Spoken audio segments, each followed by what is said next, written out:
des maths avec Ina et Ruben.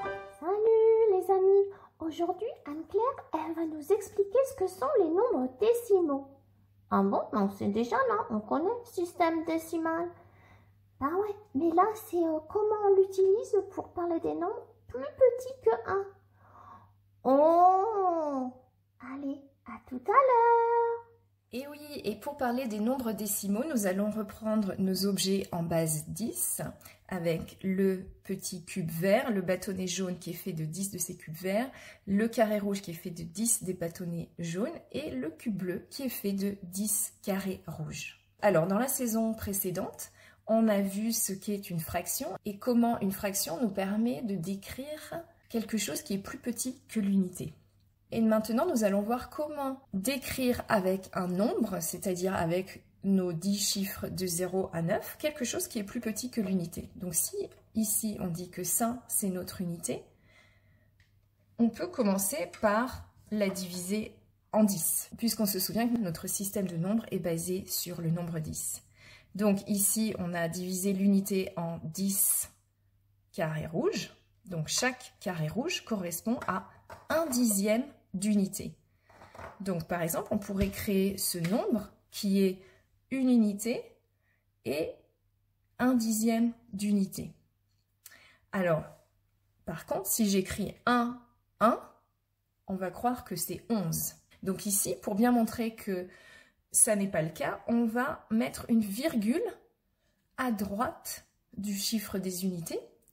Donc ici, on va voir 1,1, ce qui nous permet de savoir que le premier 1 ici veut dire le nombre d'unités, et le 1 juste après la virgule veut dire 1/10 d'unité. Et donc ce nombre ici, c'est 0,1.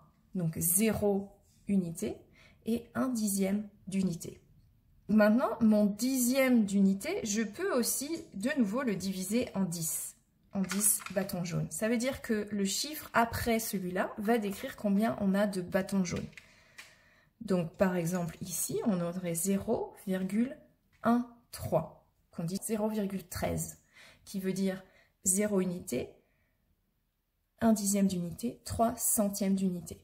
Et le bâton jaune tout seul, donc c'est 1 centième d'unité, puisqu'il nous faut 100 bâtons jaunes pour faire le cube bleu. Il s'écrit 0,01.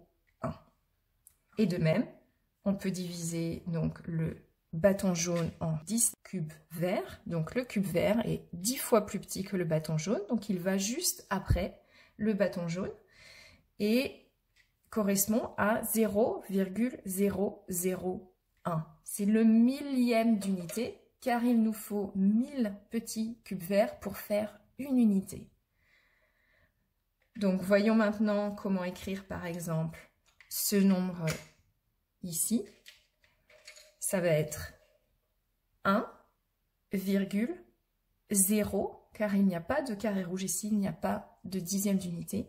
3 et 5.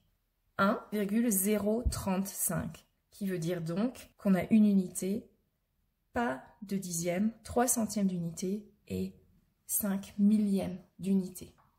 Bien sûr, je peux aussi avoir ici 1,435. Oh, tu sais quoi Nina? Je viens de réaliser un truc là. Comment effectivement, tu aurais besoin de 1000 petits cubes pour faire le gros cube. Donc, parce que tu vois, par exemple, d'abord tu fais une ligne de 10 petits cubes verts. C'est la même chose que le bâton jaune. Donc, tu remplaces. Ensuite, avec 10 bâtons jaunes, c'est-à-dire 100 petits cubes verts, quoi, 10 fois 10, ben, tu fais carré rouge. Et puis après, le carré rouge, ça représente 100. Tu en as besoin de 10 pour faire 1000 et ça y est, tu as le gros cube bleu. Ouais, c'est chouette ça. Ouais, et en fait, tu as vu, c'est marrant, hein, parce que le cube vert, c'est 1 cm de côté et le cube bleu, c'est 10 cm de côté. Ah, bah ouais, c'est vrai ça. Ouais, du coup, je me disais pour faire un gros cube avec 1000 cubes bleus, et ben ça va nous faire un cube de 100 cm de côté, c'est-à-dire 1 mètre. Ah oui, dis donc, c'est gros, hein? Ouais, c'est hyper gros. Les maths avec Ina et Ruben.